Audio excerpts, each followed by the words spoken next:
오늘은 그녀의 창업설 2탄 역세권의 사무실을 꼭 얻어야 되는 직업이다 라고 하면 주차 이용료가 추가된다든지 공유 오피스는 시설, 특히 카페24 같은 경우는 택배가 굉장히 좋아요. 그리고 스튜디오도 있고요. 좋은 점은 보증금에 대한 부담이 없어요. 집에서도 충분히 일을 할 수 있다. 이런 사람들은 가상 오피스라는 걸 받아도 돼요. 월세 관리비까지 얹힌 것이 진짜 제 월세가 되더라고요. 실제 제 통장에서 빠져나가는 게 거의 20 정도가 확 뛰더라고요. 앞불싸. 제가 체크 못한 것들이 너무 많았어요. 창업이 궁금하니? 뭐? 월세도 0원, 관리비도 0원. 근데 이렇게 정부 도움을 받는 게 아니라면 또 어떤 게 있어요? 라고 물어보는데 공유 오피스라는 것도 추천해요. 공유 오피스 같은 경우는 사기업들이 사무실 공간 대여업을 해주는데요. 그것도 정부기관이랑 굉장히 비슷해요. 공유 홀 같은데 책상별로 자리를 지정해주는 게 있고요. 이것도 2인룸, 4인룸, 10인룸 이렇게 공간 크기마다 단독 룸을 제공해주는 게 있어요. 그것도 월세가 정부 지원금보단 좀 비싸지만 역세권의 사무실을 꼭 얻어야 되는 직업이다 라고 하면 유리할 수도 있죠. 위웍스나 패스트파이브? 하여튼 이런 대표적인 것들이 있는데 강남권에도 굉장히 많이 분포되어 있는 것 같아요. 그리고 시설 같은 게 굉장히 깔끔하고요. 근데 저도 그런 데를 이노웍스 이런 데 굉장히 많이 다녀봤는데 일단 주차 문제가 강남권들은 다 있더라고요. 주차 이용료가 추가된다든지 근처 살지 않는다면 굉장히 막히고 가격도 그렇게 생각처럼 저렴하다 느껴지지도 않고 만약에 제가 단독룸을 쓰지 않으면 짐을 항상 들고 다녀야 되는 불편함도 있고 그래서 제가 과거에 다녀본 토대로 마음에 들었던 건 카페24 사무실이에요. 강남권에만 있지도 않고 좀 지점이 되게 다양하고 가격이 조금은 저렴한 것 같고 가장 좋은 점 온라인 쇼핑몰 호스팅사에서 하는 쇼핑몰이라서 그런지 스튜디오도 있고요. 또 택배비가 1,000몇백 원대, 1,700원인가? 이거는 그 지점마다 다르겠지만 택배비가 굉장히 저렴해요. 택배 같은 경우가 어느 정도 판매량이 안 되면 사실 기업 계약을 했다고 해도 택배비 할인을 받는 게 힘들고요. 픽업 오는 게 조금 어려울 수 있어요. 그런데 카페24 같은 경우는 개당 무조건 1,000 얼마 이렇게 정해져 있고 그리고 송장을 뽑게 할 수 있는 그런 것들도 준비되어 있고 온라인 쇼핑몰을 하는 거에 필요한 것들을 잘 마련해주고 있는 것 같더라고요. 그래서 저도 카페24를 굉장히 고민을 했지만 저는 서울이 아니고 경기도권이기 때문에 돈을 조금만 더 들이면 이렇게 완벽한 제 공간이 나오더라고요. 대부분 보증금이 몇 달치요? 3달치, 5달치, 6달치 이런 걸 한 번에 넣고 나갈 때 다시 받으면 돼서 좋은 점은 보증금에 대한 부담이 없어요. 뭐? 마지막으로 설명드릴 건 이렇게 월세 임대 사무실이에요. 여러분, 저는 부모님이랑 같이 살거든요. 자취를 해본 적도 없고요. 부동산을 가본 적도 없어요. 그래서 제가 이 사무실을 얻을 때 정말 힘들었었어요. 부동산을 다녀보니까 심적으로도 힘들고 체력적으로 굉장히 힘들고 약간 그 밀당이 있더라고요. 정말 좋은 부동산 사장님을 만나는 것도 중요해요. 우선 저 같은 경우는 처음에 제 예산을 당연히 정했어요. 보증금을 얼마까지 할 수 있느냐. 보증금이라고 사무실을 얻으면 임대를 할 때 혹시 모를 상황 아니면 실내로 들어갈 때 큰 돈을 주고 이 계약 기간이 만료돼서 나갈 때 또 받는 금액이거든요. 월세 한도를 정했어요. 그리고 저희 집에서 갈 만한 거리냐. 저는 30분 이내면 저는 괜찮다고 생각했었거든요. 그래서 일단 30분 이내 거리를 하고 두 번째, 주변에 어떤 것들이 있는지 봤어요. 근처에 딱 커피빈도 있고 이삭 토스트도 있고 맥도날드가 있는 거예요. 그래서 맥도날드가 있어서 너무 기쁘게 왔는데 중간에 사라졌어요. 문구, 알파 문구 같은 게 있는지 약간 저는 이런 것도 체크를 했었던 것 같고, 제일 중요하게 본 건 주차장. 사실 주차장이 너무 어렵게 돼 있거나 너무 좁거나 아니면 요금을 받거나 이러면 굉장히 곤란하거든요. 근데 저희 사무실 같은 경우는 주차장도 꽤 여유 있고 손님들도 주차비에 대한 부담이 없어서 괜찮은 것 같아요. 그리고 제가 화장실도 되게 꼼꼼하게 봤었거든요. 그냥 이 정도로 딱 왔어요. 이 정도로 하고 공간이 너무 미로 같고 저희 복도가 있잖아요.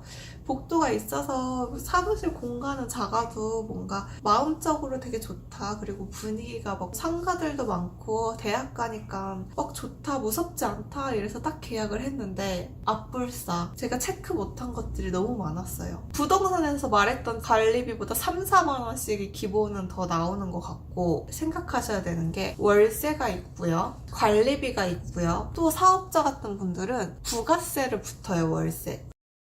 월세에 관리비가 들어가고 부가세까지 들어가니까 실제 제 통장에서 빠져나가는 게 거의 20 정도가 확 뛰더라고요. 저는 이 사무실을 운영할 때 그 관리비 말고도 인터넷비를 따로 내고 있거든요. 인터넷이랑 유선전화비. 근데 이것도 꽤 3, 4만 원씩 나오는 것 같아요. 저 같은 경우는 CCTV도 쓰고 있어요. CCTV 이용료도 뭐 10,000얼마 정도 추가되는 거? 그런 거를 좀 생각해 주시면 될 것 같아요. 그렇기 때문에 그 총액이 내가 부담할 수 있을 만한 금액인지를 잘 살펴보셔서 고정비 부분을 좀 효율적으로 가져가셔야 될 것 같아요. 근데 또 하나 놓친 게 제가 전기 부분을 놓쳤어요. 제가 전기를 확인을 했었어야 됐는데 제가 지금 사무실 전기를 꼽을 수 있는 콘센트가 두 개씩 있거든요.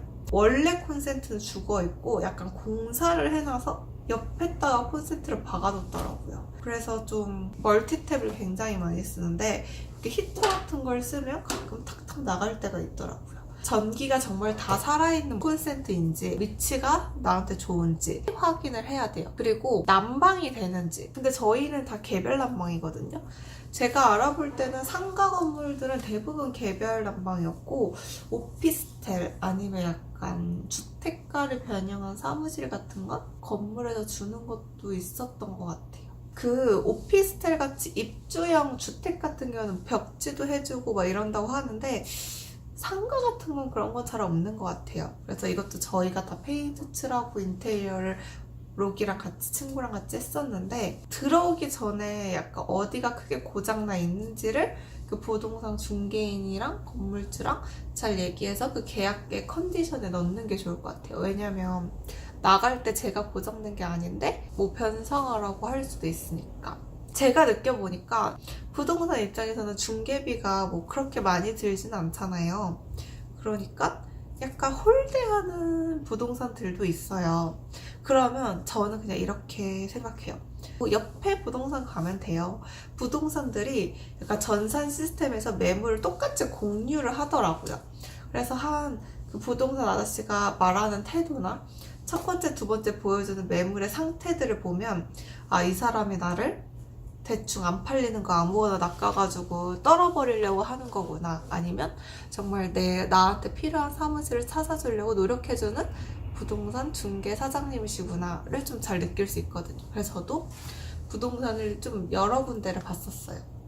진짜 신기한 게 똑같은 가격에 똑같은 월세를 말해도 약간 저는 일을 할 거고 여자잖아요. 그래서 이런 좀 저의 컨디션을 배려해 주시는 분들이 있고 어떤 사람은 진짜 뭐 위험하든 말든 반지하, 막 지하 막 이런 데를 보여주는 사람도 있었거든요. 발품을 많이 팔고 여유롭게 하는 게 좋을 것 같아요. 근데 이것도 약간 운이에요. 제가 괜찮게 봤던 데가 있어서 한 번 더 볼게요 했는데 그새 팔렸다는 데도 있고 약간 이렇게 운이 맞아야 되는 게 있는 것 같아요. 번외로 말씀드릴 건 가상 오피스라는 것도 있어요. 집에서도 충분히 일을 할 수 있다. 고정비를 정말 조금 하고 싶다. 이런 사람들은 가상 오피스라는 걸 받아도 돼요. 월 이용료가 8만 원, 뭐 12만 원 이렇게 되게 저렴한 것 같은데 정말 주소만 받는 거예요. 그래서 사업적인 우편물을 다 글로 받고 한 번씩 가가지고 우편물을 받아오면 되고 약간 이런 개념도 있고요.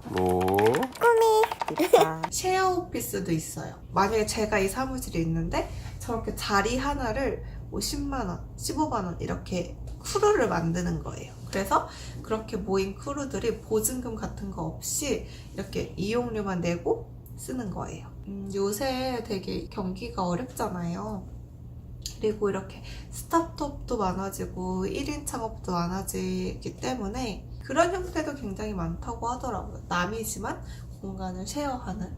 임대인한테는 월세가 저렴해져서 좋고 그들한테는 보증금 같은 게 없어서 좋고. 뭐 저도 부동산을 다녀보고 고지서들을 막 주기적으로 내다 보니까 10만 원도 정말 줄이는 게 진짜 도움이 많이 되더라고요. 10만 원이면 밥이 몇 끼고 커피가 몇 잔이에요. 그쵸? 저는 처음에 부동산 계약할 때 이 정도면 되겠지 했는데 그게 아니더라고요. 그러니까 여러분들도 일단 줄일 수 있는 고정비는 최대한 줄인다는 마음으로 지금 창업을 시작하셨다 싶으면, 물론 돈이 여유가 있다고 하시면 그런 고민이 없겠지만 아니시라면 정부 지원이나 공유 오피스의 도움을 받아보는 것도 좋은 것 같아요. 이렇게 순차적으로 가는 게 좀 부담도 덜 하고 좋은 것 같아요. 도움이 되셨으면 좋겠습니다. 감사합니다.